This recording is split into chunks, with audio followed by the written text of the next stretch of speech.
Assalamualaikum warahmatullahi wabarakatuh. Jumpa lagi dengan Josgrad Nurseri. Pada video kali ini saya akan mengupdate hasil pruning varian Jupiter, anggur varian Jupiter dengan metode single gordon dengan percabangan tulang ikan. Jadi untuk kawan-kawan yang baru menyimak video saya, bisa dilihat di video sebelumnya untuk cara pemangkasannya ya. Jadi varian ini sudah berbuah berkali-kali dan kita selalu buahkan dengan metode pruning total dengan menyisakan 1 sampai 6 tunas bat atau 6 mata tunas. Kita pangkas dengan cara pruning atau kita pruning total. Untuk pemupukannya di fase vegetatifnya kita hanya berikan NPK Pons K Plus selang-seling dengan POC yang saya buat dari urin kelinci. Jadi jika kawan-kawan mau memupuk NPK hari Rabu seperti yang saya lakukan ini, jadi NPK kita berikan hari Rabu, kemudian POC yang saya buat dari fermentasi urin kelinci saya berikan hari Sabtu. Jadi pemupukan kita lakukan seminggu 2 kali, di hari Rabu NPK, di hari Sabtu POC urin kelinci. Kemudian 1 minggu menjelang pemangkasan, ketika percabangannya sudah mulai matang kembali, saya hanya memberikan pupuk generatif 1 kali, yaitu MKP, KLO3 dan boron, masing-masing 1 sendok makan dilarutkan dalam 5 liter air, kemudian disiramkan ke media tanamnya. Yuk kita mulai.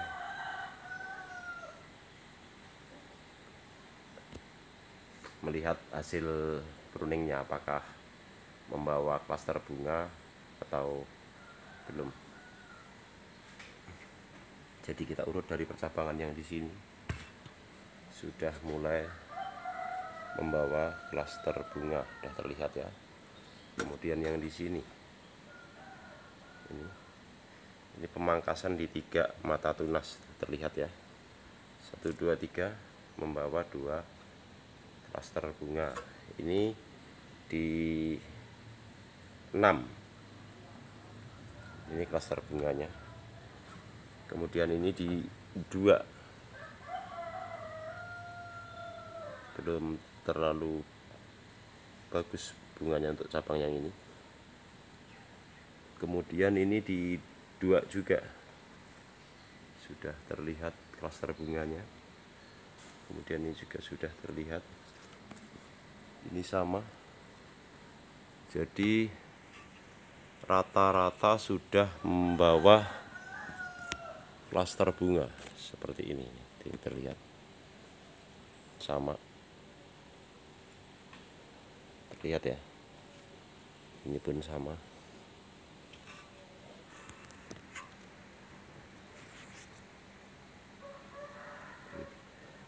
Semua membawa klaster bunga. Hampir 95% dari percabangan ini menghasilkan bunga dari hasil pruning ini.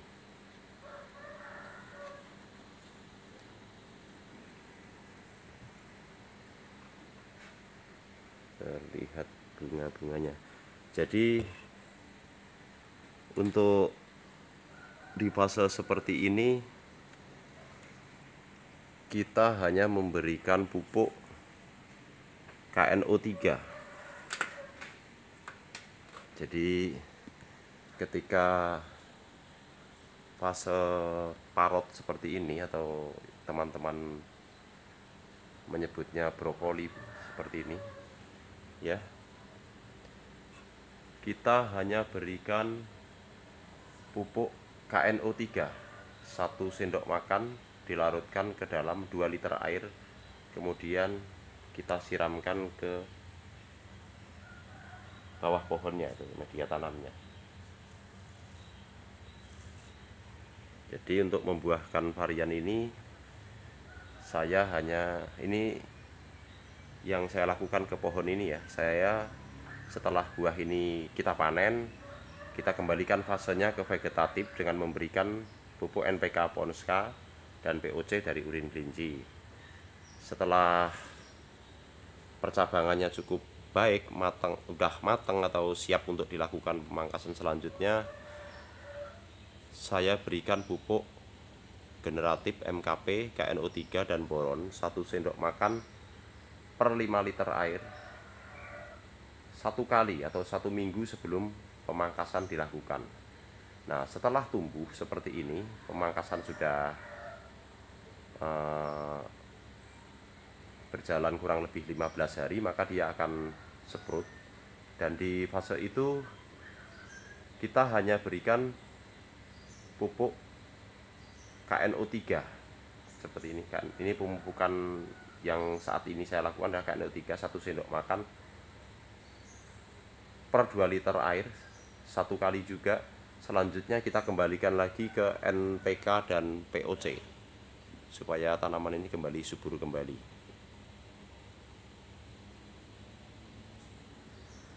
Jupiter seedless ya. Jadi untuk pohon ini sudah terbentuk arem-aremnya karena kita sudah melakukan pembuahan berkali-kali, sehingga terlihat hasil pemangkasan sebelumnya seperti ini ya.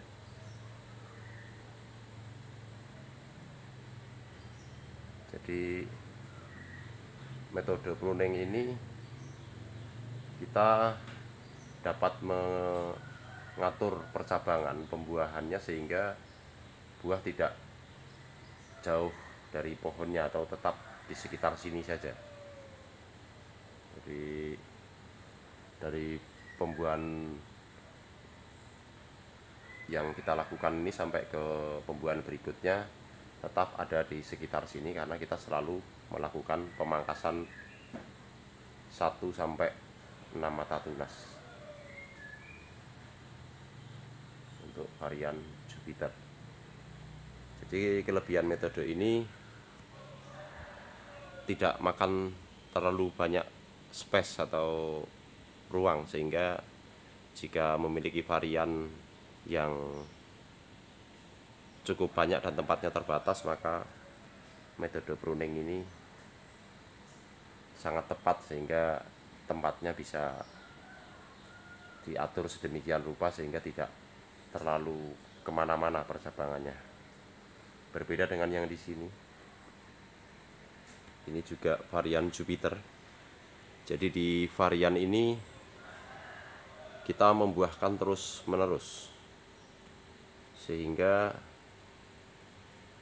percabangannya semrawut atau kemana-mana, karena ini pemangkasannya tidak serentak. Artinya ketika cabang ini sudah di cabang tersiernya sudah buahnya sudah seukuran lebih dari jagung, kita selalu melakukan pemangkasan di 5 mata tunas dan menghasilkan bunga kembali seperti ini.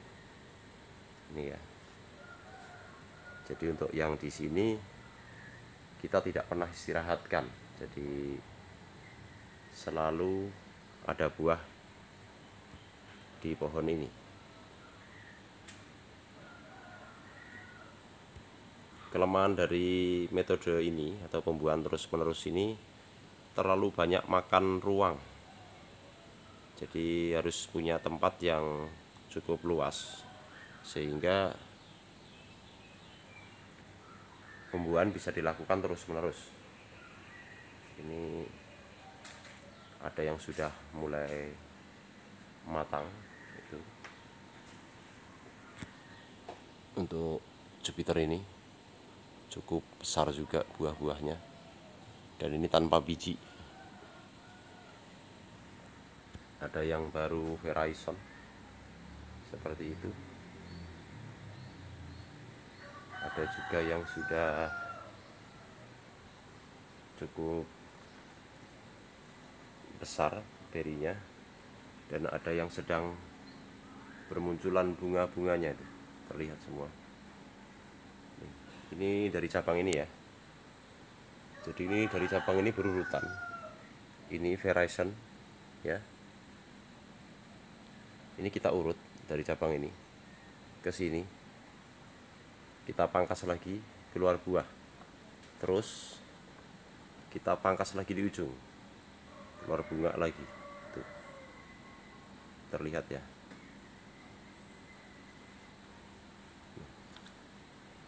kelihatan klaster-klaster bunganya. Sama juga dengan yang ini. Jadi ini pembuahan terus menerus. Ini buahnya sudah cukup besar, kita pangkas di ujung sana. Ini kelihatan dari sini, kita pangkas di ujung dan sudah menghasilkan klaster bunga kembali. Cuma untuk metode ini memang memerlukan space yang cukup luas, seperti itu. Ini satu pohon ya, jadi makan banyak ruangan, tetapi kelebihannya kita selalu dapat menikmati buahnya setiap waktu karena kita tidak pernah istirahatkan. Dan untuk pohon ini hasilnya, ini Jupiter nih, saya tidak menggunakan pupuk generatif. Jadi yang saya berikan hanya pupuk NPK Pons K+ dan POC dari urin kelinci yang kita selang-seling seminggu sekali secara terus menerus tanpa GA3 ya. Ini untuk varian Jupiter. Ini baru satu cabang sekunder, karena pohon ini cabangnya 3 ada di sana tuh. Ini sekunder yang ke kanan, kemudian ada sekunder yang ke kiri 2. Jadi ini baru sekunder yang ke kanan sudah menghasilkan beri segini banyak dan cukup memakan ruang.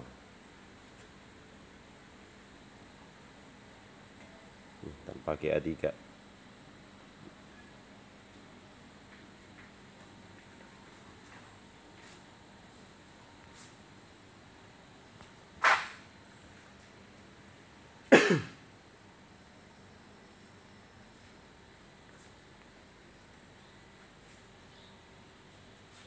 Jadi kawan-kawan jika ingin mengebunkan anggur, maka harus memilih varian yang genjah sehingga kita tidak rugi di perawatan.